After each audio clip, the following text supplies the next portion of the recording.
इन्होंने मनरेगा को जब से आए हैं कमजोर करने का ही काम किया और आज नतीजा ये हुआ कि इन्होंने इसको खत्म कर दिया। हमारी पार्टी बार बार ये कह रही है कि केवल नाम वाली आपत्ति नहीं है, वो है कि आपने नाम बदला है, लेकिन वो अपने आप में इतनी बड़ी बात नहीं है। सबसे बड़ी बात ये है कि जो आपने महात्मा गांधी का नाम नहीं, उनके विचार को आपने कमजोर किया है। सबसे बड़ा मुद्दा आज के दिन मनरेगा को जिस तरह से खत्म किया गया,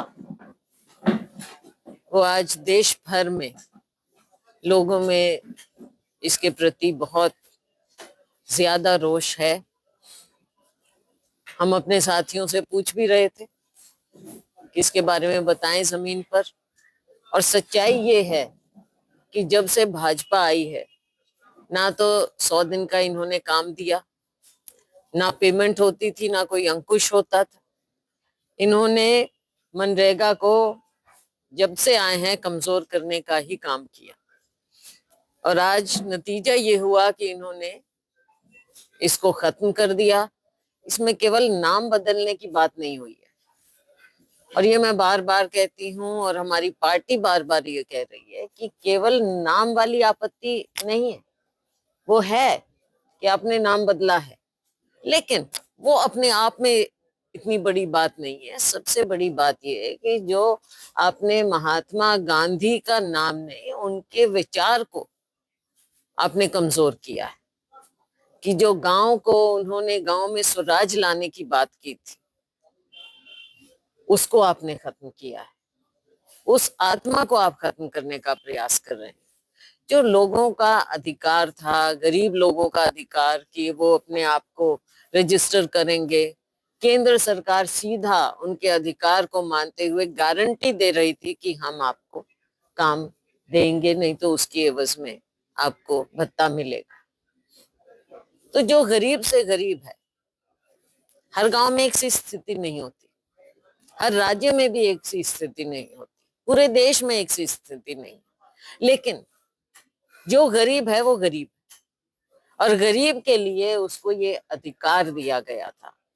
आज क्या प्रारूप बदला? केवल नाम नहीं, आपने वो अधिकार ही छीन लिया। आपने केंद्र सरकार की गारंटी छीन ली और गरीब आदमी को छोड़ दिया लोकल हालात के मुताबिक।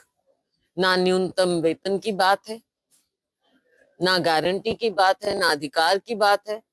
कहने को कहते हैं, और आप सवाल करेंगे, मैं उससे पहले ही बोल देती हूँ कि 100 से हमने 125 दिन कर दिए। भाई आप किस बात पे अपनी पीठ थपथपा रहे हो? कौन से 125 दिन कर दिए? 125 दिन का मायने क्या रह गया? जब गारंटी नहीं है, जब पैसा नहीं है, बजट नहीं है, केंद्र सरकार की जिम्मेवारी नहीं है, आपने तो बजट कर दिया 60 और 40। कौन सा राज्य 40% दे देगा? आप ये बताओ। अपने राज्य की बात करें, लाखों करोड़ों का कर्ज है आपके ऊपर, आप दे दोगे 40%? कभी नहीं होता। ये केवल लोगों को बरगलाने की बात है। एक और साजिश है गरीब के खिलाफ और अमीरों के हक में। 2-4 बड़े बड़े घराने पकड़े हुए हैं इस सरकार ने। इनकी जो नीति, जो पॉलिसी, जो सोच केवल उनको फायदा देने की होती है, गरीब के लिए नहीं। गरीब के लिए तो एक और स्कीम बना के छोड़ दी, बजट मिलेगा, केंद्र सरकार की मर्जी होगी, राज्य सरकार स्कीम बनाकर देगी, केंद्र सरकार को पसंद आएगी तो वो पास करेंगे। मतलब हर गांव में भी केंद्र सरकार की मर्जी ही चलेगी। हमसे जुड़े रहने के लिए हमारे YouTube चैनल को सब्सक्राइब करें और नई वीडियो की नोटिफिकेशन के लिए बेल आइकॉन को दबाएं।